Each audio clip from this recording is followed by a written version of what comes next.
ഇന്ന് ജസ്റ്റിയുടെ മമ്മിയുടെ 41 മമ്മിയുടെ 41 കഴിഞ്ഞെങ്കിലും നമ്മളിത് വെക്കാമെന്ന് തീരുമാനിച്ച് നമ്മുടെ പൊൻകുന്നം ചെങ്കലിനടുത്തുള്ള ആകാശപ്പറവകളുടെ ആശ്രമത്തിലായിരുന്നു കേട്ടോ.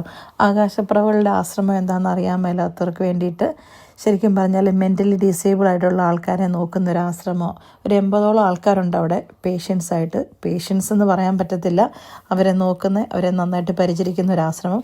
അപ്പം മമ്മിയുടെ 41 കാര്യമൊക്കെ പറഞ്ഞപ്പോൾ നമ്മുടെ ഫാമിലിയിലുള്ള എല്ലാവരും കൂടെ തീരുമാനിച്ചു നമുക്ക് ഈ പ്രാവശ്യം അവരുടെ കൂട്ടത്തിൽ അങ്ങനെ വെക്കാമെന്ന്. നമ്മുടെ വീട്ടിൽ നിന്ന് ഞാനും പപ്പായും ജസ്റ്റിയും ജേഡുവും മാത്രമല്ല, നമ്മുടെ 2 പേരുടെ ഫാമിലിയിൽ നിന്നുള്ള ആൾക്കാരൊക്കെ ഉണ്ടായിരുന്നു കേട്ടോ.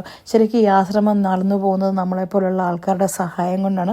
അപ്പം നിങ്ങളെപ്പോലുള്ള ആർക്കെങ്കിലും സഹായിക്കണമെങ്കിൽ ഞാൻ ഇതിൻ്റെ ഡീറ്റെയിൽസ് ഡിസ്ക്രിപ്ഷനിൽ കൊടുത്തേക്കാം. ആരുമില്ലാത്ത കുറേ പാവം മനുഷ്യർ, ശരിക്കും പറഞ്ഞാൽ നമ്മളൊക്കെ ജീവിതത്തിൽ ഇടയ്ക്കൊക്കെ അവിടെ പോകുന്നത് നല്ലതല്ലേ. നമുക്കൊക്കെ ദൈവം എന്തുമാത്രം നല്ല ലൈഫാണ് തന്നതെന്ന് ഓർക്കാൻ വേണ്ടിയിട്ടെങ്കിലും. അപ്പോൾ ഇന്നത്തെ ഒരു ദിവസം ഞങ്ങൾ സ്പെൻഡ് ചെയ്ത് അവരോടത്തിലായിരുന്നു കേട്ടോ.